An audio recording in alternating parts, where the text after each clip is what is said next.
Assalamualaikum warahmatullahi wabarakatuh. Izin memperkenalkan diri, nama saya Dwi Fadila, NPM 1951040051. Saya dari Fakultas Ekonomi dan Bisnis Islam, Prodi Manajemen Bisnis Syariah, kelas A dan semester 3.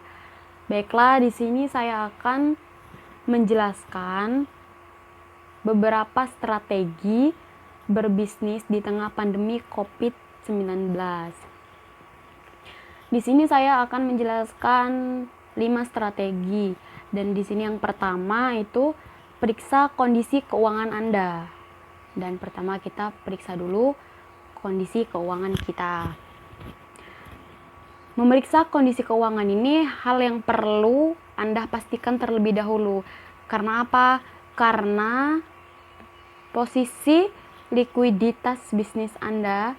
Likuiditas ini apa? Likuiditas ini adalah sejumlah dana atau aset likuid yang dapat dengan cepat Anda gunakan untuk membayar kewajiban jangka pendek, termasuk untuk keperluan dalam keadaan darurat.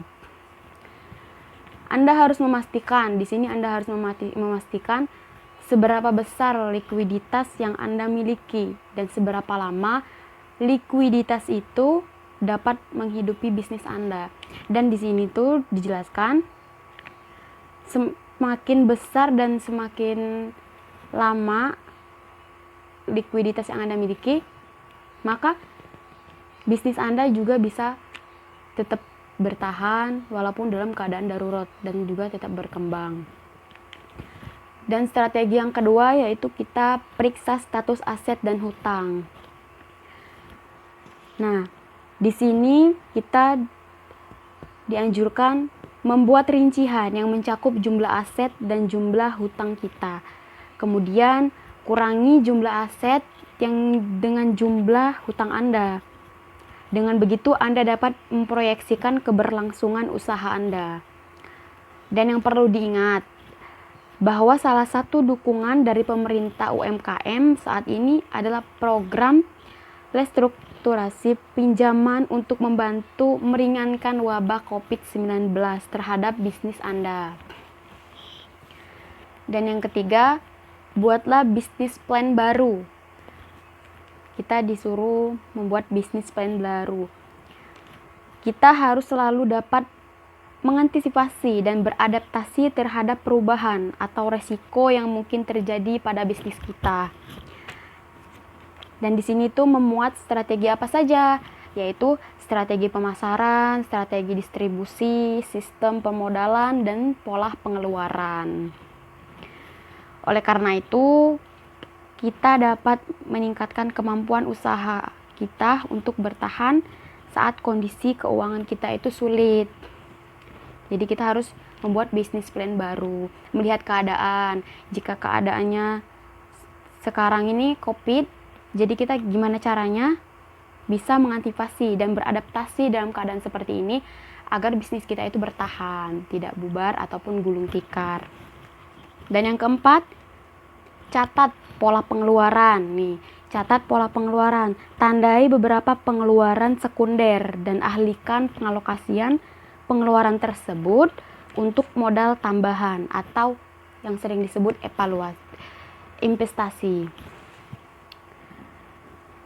Dan di dalam pengeluaran ini juga ada pengeluaran yang menjadi 4 pos, yaitu apa saja? 4 pos ini terdiri dari primer yang berkaitan dengan biaya operasional, kewajiban yang berkaitan dengan upah atau upah yang bekerja, yang terakhir sekunder dan investasi. Ini yang mencakup catatan pola pengeluaran. Jadi perlu bagi kita untuk mencatat pola pengeluaran kita. Dan yang terakhir, yang kelima ini kita harus melakukan manajemen risiko. Seperti apa manajemen risiko ini?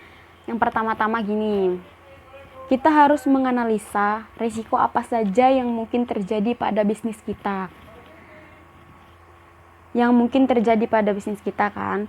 Dan risiko-risiko tersebut adalah apa saja? Terdiri dari menanggung sendiri kerugian yang terjadi, Misalnya kerugian yang disebabkan oleh sebuah risiko. Terus kita juga di sini harus menghindari risiko, mengurangi potensi risiko, dan yang terakhir adalah mengalihkan pengelolaan risiko dari kerugian yang mungkin timbul kepada pihak kedua. Jadi di sini tuh dalam melakukan manajemen risiko ini kita harus memang benar-benar tanggung jawab atas apa risiko yang akan kita hadapi ke depannya gitu. Baiklah, di sini selesai sudah yang saya jelaskan. Semoga lebih kurangnya bermanfaat. Apabila ada salahnya saya mohon maaf, kepada Allah saya mohon ampun. Saya akhiri, wallahu muwaffiq il aqwamit thoriq. Wassalamualaikum warahmatullahi wabarakatuh.